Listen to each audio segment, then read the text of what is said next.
Thank you, Dr. Nair. His Excellency, Mr. Raghavan, distinguished guests in this India Business Forum that is being held under Singapore Air Show in Singapore. I'm really pleased to see a very good turnout in this event, which really kind of shows the kind of enthusiasm the industry has about the growth in India aviation, both civil and military. And I hope in future this will also translate into a lot of partnership developing into different sectors of both civil and military aviation sector. I'll just briefly like to tell you that we have just completed 100 years of civil aviation in India, just like Singapore.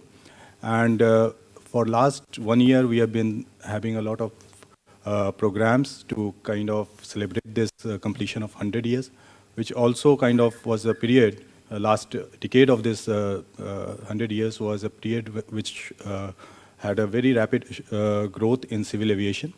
And we feel that this momentum will continue in times to come. We have India Aviation coming up in March. So we have this India Aviation is basically showcasing the growth in India Aviation. We have something like it's not a proper air show, it's more about civil aviation showcase event, which will be happening from 14th to 18th of March in Hyderabad.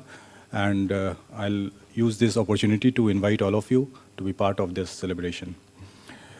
I'll quickly go through the slides. Some of the points Dr. Nair has already covered, so I'll not spend much time on those.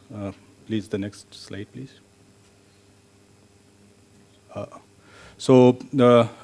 Basically, if you look at the kind of, this is an indicator about per capita trips in India and compare it with the population size, we are still at the very low level of kind of civil aviation growth. Our per capita in civil aviation trip is something like 0.04, and almost less than 3% of the population have actually been captured into the civil aviation market in terms of the traffic. So there is a huge potential if you look at this graph, and certainly this can be tapped in times to come. Next slide.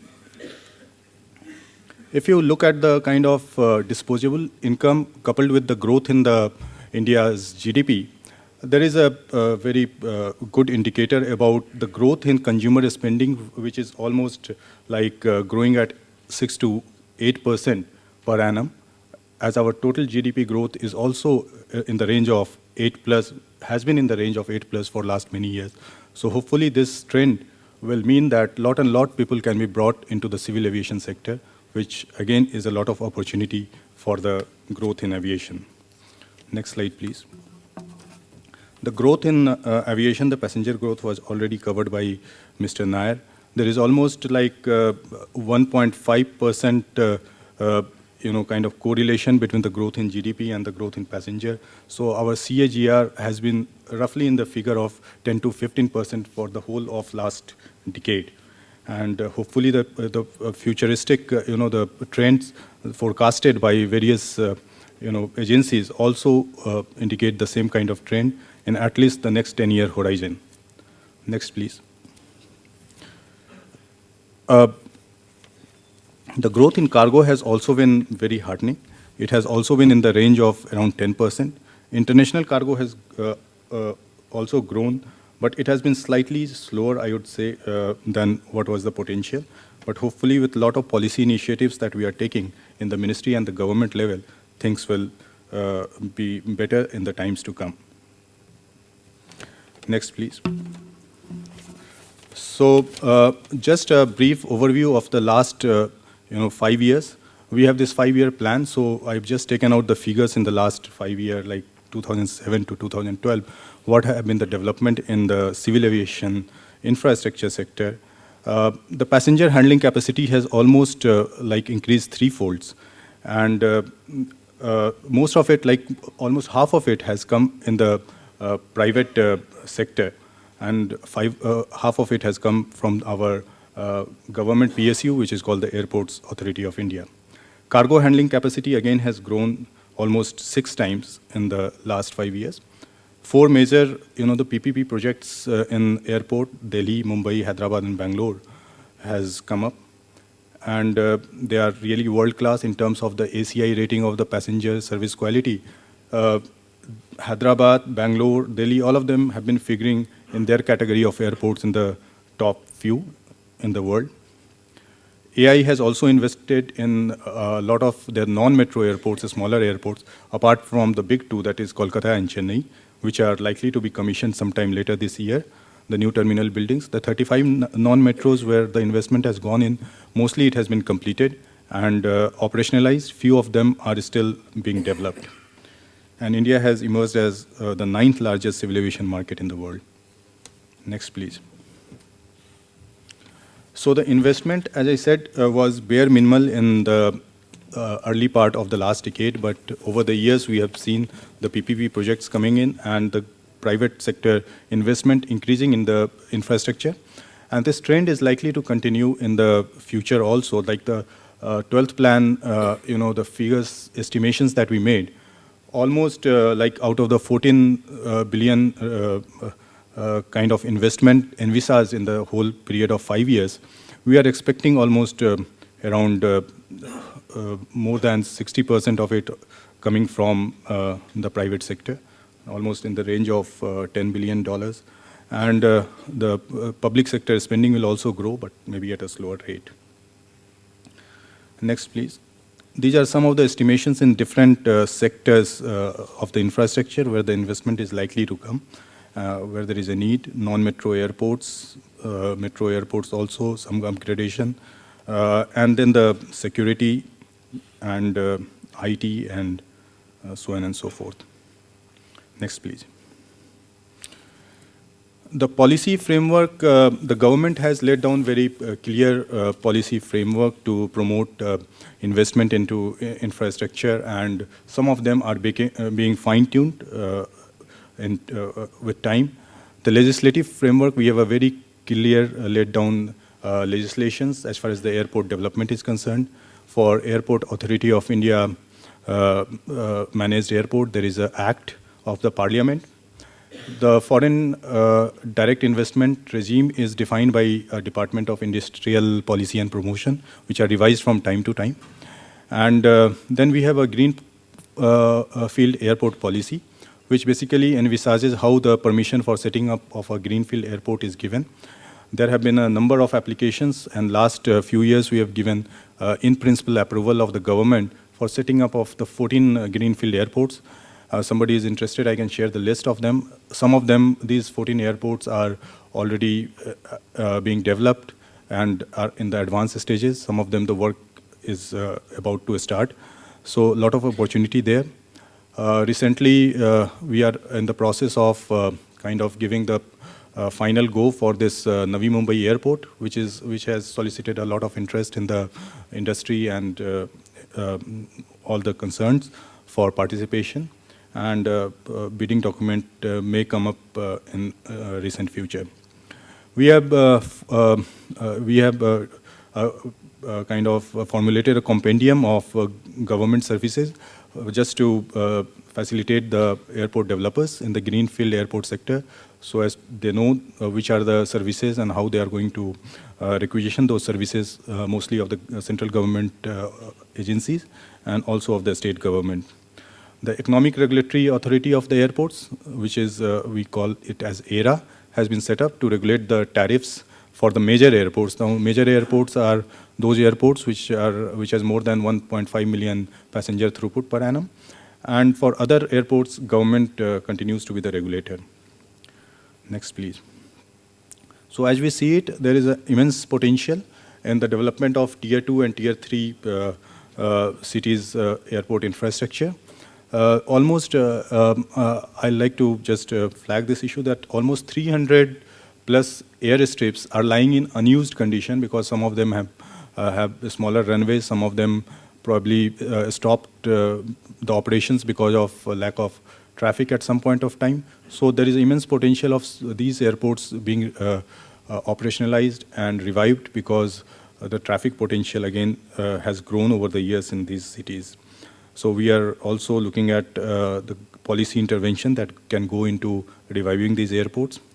Then the city side, which basically includes the cargo development also, cargo terminals, the other, kind of the hotels and commercial activities, and the car park and usual stuff, which can be developed. For this, a group of ministers is already deliberating on what all can be developed, because some of this city side development is basically constrained by the provisions of Airport Authority Act.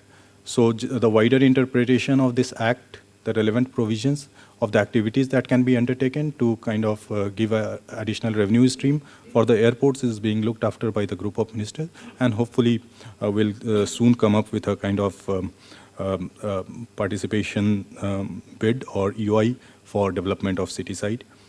Cargo terminals will be part of city side, but that has a huge potential. MRO is again, as Dr. Nair said, almost like we anticipate the need of MRO because the aircraft numbers going up in India in times to come may have huge potential to the tune of almost 1.5 billion US dollars in the next 5 years.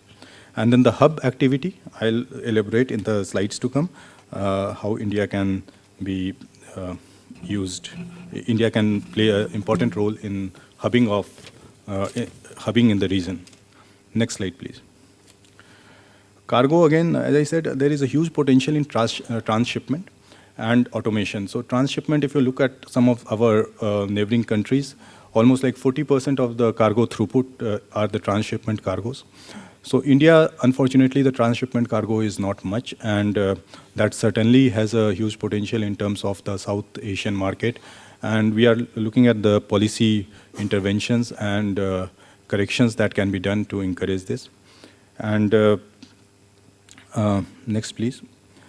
MRO I have already covered. So one of the things in MRO again will be the locational advantage of India vis-a-vis the South Asian or South of Asian countries, and the availability of trained manpower, because we produce so many of engineers and other technical staff. Next, please. Next, please. So the hub that I was talking about, if you look at the data, almost 36.9 million, this is the figure of last year, people who flew out of India on international destination. And almost 40% of them were transfer passengers who hubbed over some of the regional hubs or some European hubs. So these potentials can be kind of tapped if India is used as a kind of hub in the region for flights connecting to different parts of the world. So we are looking at the policy initiative, and a hub policy is likely to come up soon. Next, please. Similarly, if you look at the data of people flying over the Indian airspace, there is almost like 28 million traffic per annum flying over the Indian airspace, and out of that, almost 17 million, that may be around 60% or so, who are again hubbing at different regional hubs. So the government of India is seized of this opportunity for both the airlines and for the airport sector, and we are trying to create a policy framework for that. Next, please. So the new policy initiatives, a civil aviation policy is being formulated that will provide a certainty of regime and will help the industry to have a long-term plan. Similarly, the safety regulation is being strengthened by creating a civil aviation authority in lines of many other countries. And for this, an act is likely to be enacted soon by the parliament. For improvement in the safety paradigm of the air navigation corporatization is happening. Right now, the navigation services are being provided by our airport operator PSU, which is the Airports Authority of India. But there is a felt need of having a more focused approach as far as the air navigation services are concerned. So corporatization of ANS is already is in the pipeline. It is being done, and we will have a separate corporate of ANS. National Aviation University is being set up. basically to provide more focused training to the skill for the skill development of people who are involved in security, in ANS provisions, in airport development, and safety regulation. The economic regulatory philosophy about basically about the till to be adopted at different kind of airports has been debated in the airport sector for quite some time. Government is preparing a philosophy of the appropriate kind of till to be adopted in airport development so as to encourage investment in this sector. FDI in airlines, government is already seized of allowing 49% FDI in airlines, and that is at the highest level the discussion is happening. Indian carriers are being allowed to directly import the ATF because presently the import parity on pricing of the ATF makes the ATF price slightly uneconomical in the domestic market. To improve this, we are having this direct import will be allowed to the airlines. And bilaterals, policy to leverage all the bilateral, which we have not been able to leverage in different sectors, that is government is taking care of to give some kind of opportunity for the Indian carriers. Next, I think that's all, and thank you for listening to me. Thank you.